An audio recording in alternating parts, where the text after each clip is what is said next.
देश के प्रधानमंत्री माननीय नरेंद्र मोदी जी ने आज ही के दिन यानी कि 22 जनवरी को हरियाणा के ही पानीपत से इसकी शुरुआत की थी 2015।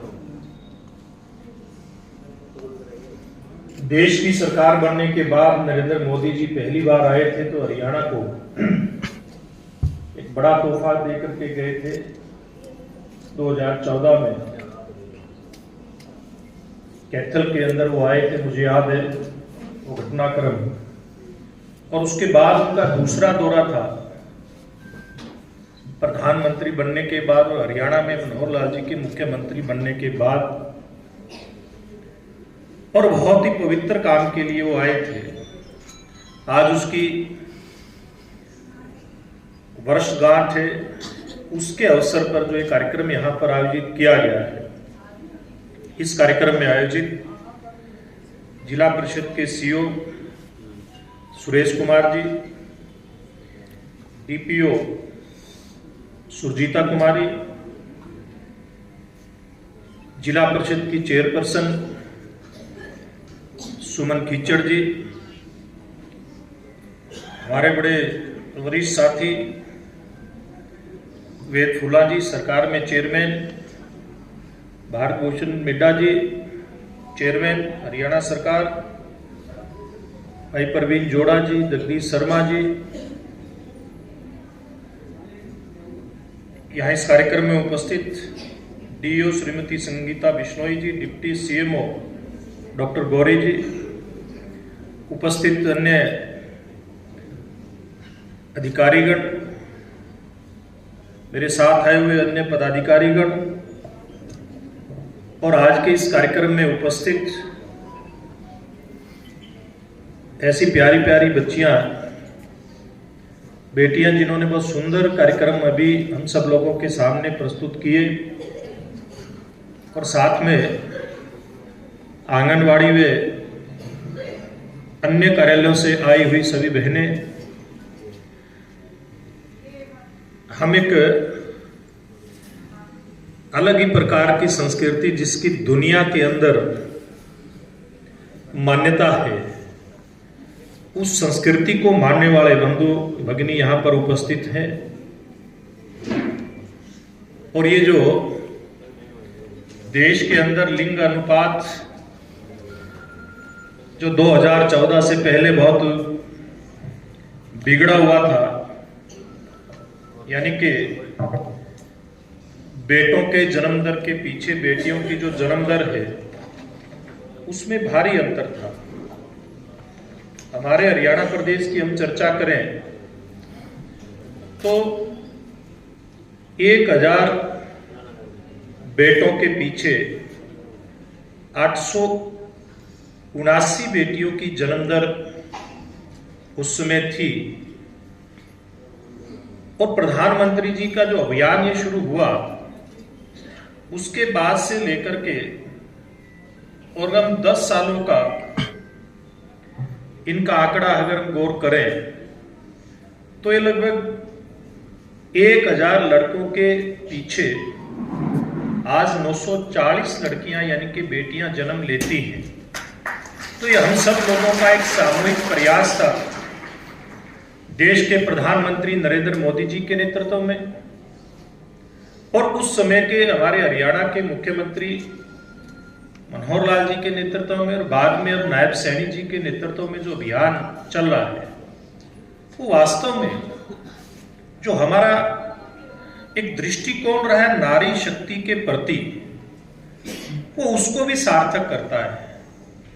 हमारी जो महान संस्कृति जो दुनिया में जिसके बलबूते पर हम कभी नेतृत्व करते थे दुनिया का, उसमें हम लोग सुनते हैं, एक बात कही जाती है, नारी यत्र पूजन्ते रमन्ते तत्र देवता, यानी कि जहां पर नारी की पूजा होती है वहां देवता निवास करते हैं।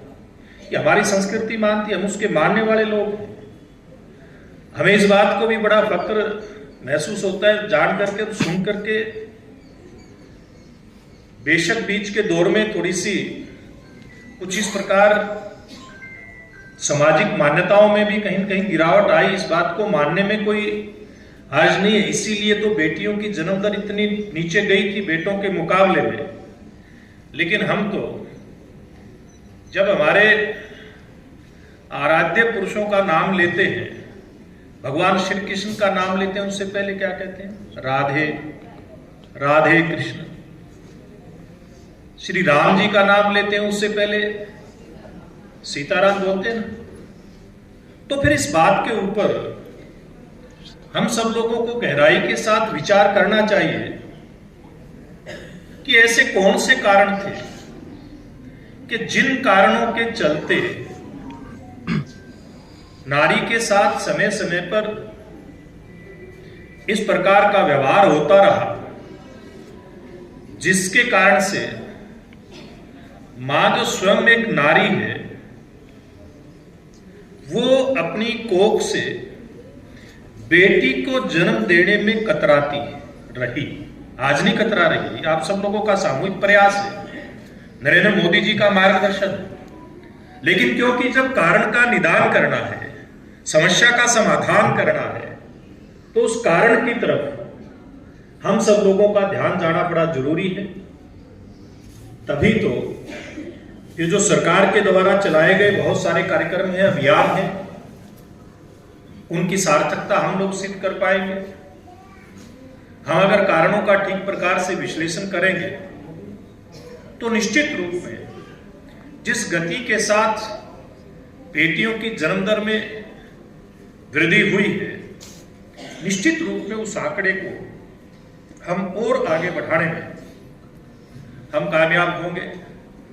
सरकारी स्तर पे तो इन अभियानों को गति दी ही जाती है, लेकिन हम हरियाणा एक ऐसा प्रदेश है जिसमें सामाजिक संगठनों की बड़ी एक अपनी भूमिका रहती है।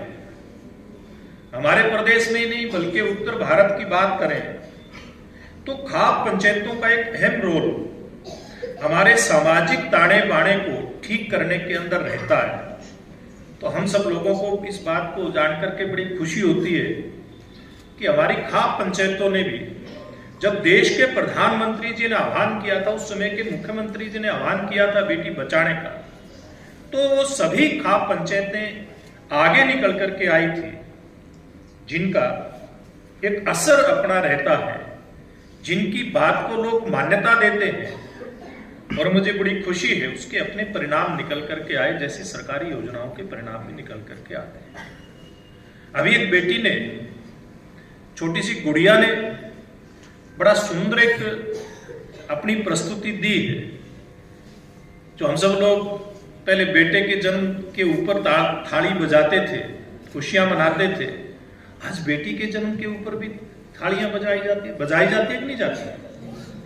आज बेटी के जन्म के ऊपर भी, जैसे बेटों के जन्म पर कुआं पूजन का कार्यक्रम होता था, तो वो कार्यक्रम आज बेटियों के जन्म के ऊपर भी हम लोग देखते हैं। तो ये बहुत बड़ा बदलाव ना केवल सरकारी योजनाओं का असर इसमें दिखाई देता है, बल्कि जो सामाजिक पहल है, वो जो सामाजिक पहल है उसका असर एक अपना दिखाई देता है। सरकार ने बहुत सारी योजनाएं जो चलाई, उसमें से अगर हम चर्चा करें तो लड़कियों की शिक्षा में सुधार के लिए सरकार ने बहुत सारे कदम उठाए। उनके लिए शिक्षा एक आकर्षण का बिंदु बने, इसके लिए अलग अलग प्रकार की प्रोत्साहन की योजनाएं बेटियों को शिक्षा के क्षेत्र में आगे बढ़ाने के लिए सरकार द्वारा चलाई गई। उनके ज्यादा विस्तार में मैं नहीं जाना चाहूंगा। इसी प्रकार से लिंग अनुपात में जो सुधार हुआ है, उसके लिए जो सरकारी स्तर पर हमारा चिकित्सा विभाग है, इसने बड़े कदम उठाए हैं, और जो लिंग जांच केंद्र जो प्रदेश के अंदर चलते रहे हैं, उनके ऊपर बहुत सख्ती से कार्रवाई की।